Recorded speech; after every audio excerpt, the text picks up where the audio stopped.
బంగారు నగలు తాకట్టు పెట్టబోతున్నారా? వద్దు. తక్కువ డబ్బులు, ఎక్కువ వడ్డీ ఎందుకు? సింపుల్ గా శ్రీ స్టార్ గోల్డ్ కంపెనీకి రండి. German technology, purity check, best online రేట్లో అమ్మి 2 minutes లో క్యాష్ ని ఇంటికి తీసుకువెళ్ళండి. ప్రశాంతంగా ఉండండి. కాల్ 6366333444. గన్నేరువరం మండల ప్రజలందరికీ నమస్కారాలు తెలియజేస్తూ, నేను 2023 డిసెంబర్ 3న ఎన్నికై 9న ప్రమాణ స్వీకారం చేసి మీ అందరి మన్నలతో ఆదరణతో ఎమ్మెల్యేగా ఎన్నికైన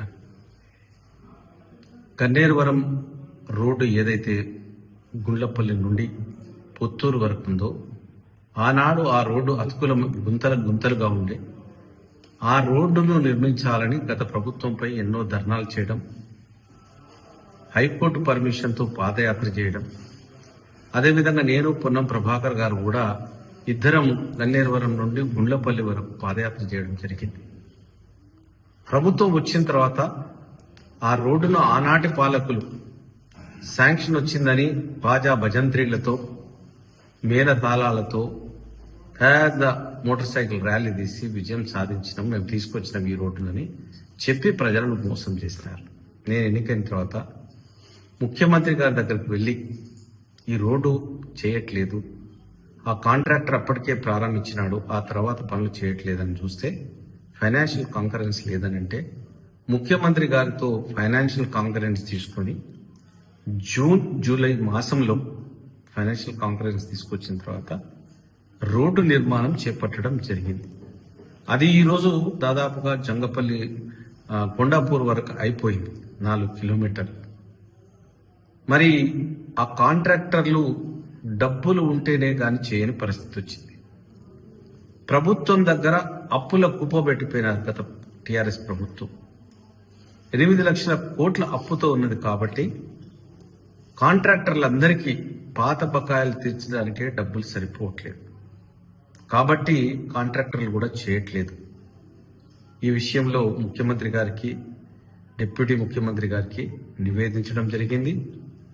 గన్నేరువరం నాయకులను, కాంగ్రెస్ నాయకులందరినీ కూడా ఒకసారి డిప్యూటీ ముఖ్యమంత్రి దగ్గర తీసుకెళ్లి, అయ్యా కొన్ని పైసలు శాంక్షన్ చేయమని కూడా అడగడం జరిగింది. దానికి ఏమాత్రం ఫైనాన్షియల్ వెసులుబాటు ఉంటే తప్పకుండా ఇస్తామని చెప్పినారు.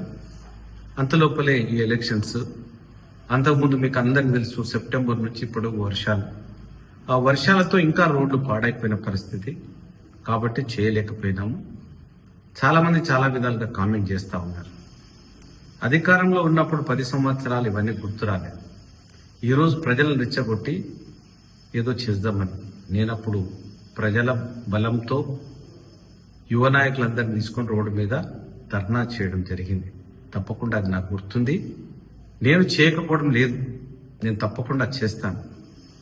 కాకపోతే కొంత వెసులుబాటు ఈ సంవత్సరం తప్పకుండా 2-3 నెలల్లో ఆ రోడ్డును దాదాపుగా సగం వరకైనా, గన్నేరువరం వరకైనా పూర్తి చేయాలన్న ఉద్దేశంతో ఉన్నాం. ఒక పట్టుదలతో పనిచేస్తా ఉన్నాను. మీరు నన్ను ఏమన్నా కూడా నేను డెఫినెట్గా దానికి బాధ్యుణ్ణి.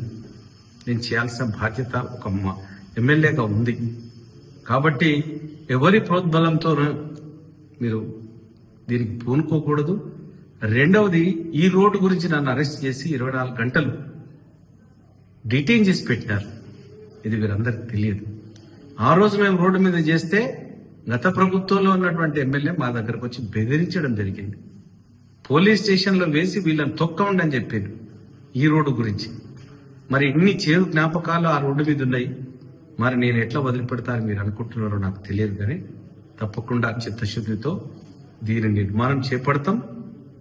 ఎంతో కొంత వెసులుబాటు, ఆర్థిక వెసులుబాటు రాగానే ఆ పైసలు ఇచ్చి ఆయనకు చేస్తామని తెలియజేస్తూ 2-3 మంత్స్లో, 2-3 మంత్స్ కూడా కాదు, 10-15 డేస్లో స్టార్ట్ చేస్తాం. మొన్న స్టార్ట్ చేసినాము, ఒక 11 కోట్లు ఇప్పించినాము. కాకపోతే ఆ పనులన్నీ కూడా కేశవపట్నంలో చేసినటువంటి శంకరపట్నం మండలంలో చేసిన పనులకు అవి సరిపోయినాయి. ఇటు సైడ్ రాలేదు. మరి కాంట్రాక్టర్ ఒక్కడే ఉన్నాడు. మరి ఎందుకు ఒక్కడున్నాడో మాకు తెలియదు. ఒకటే కాంట్రాక్టర్కు అన్ని మండలాల్లో,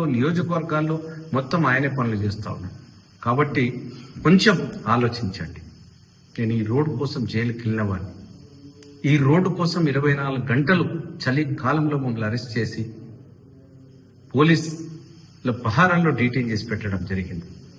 మరి ఇంత చేదు అనుభవం ఉన్న నేను ఈ రోడ్డును నిర్మించకపోతే నేను కూడా వేస్టే.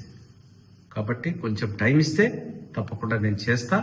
తప్పకుండా ఈ రోడ్డును పూర్తి చేసిన తర్వాతనే మీరు నాతో మాట్లాడండి. Thank you.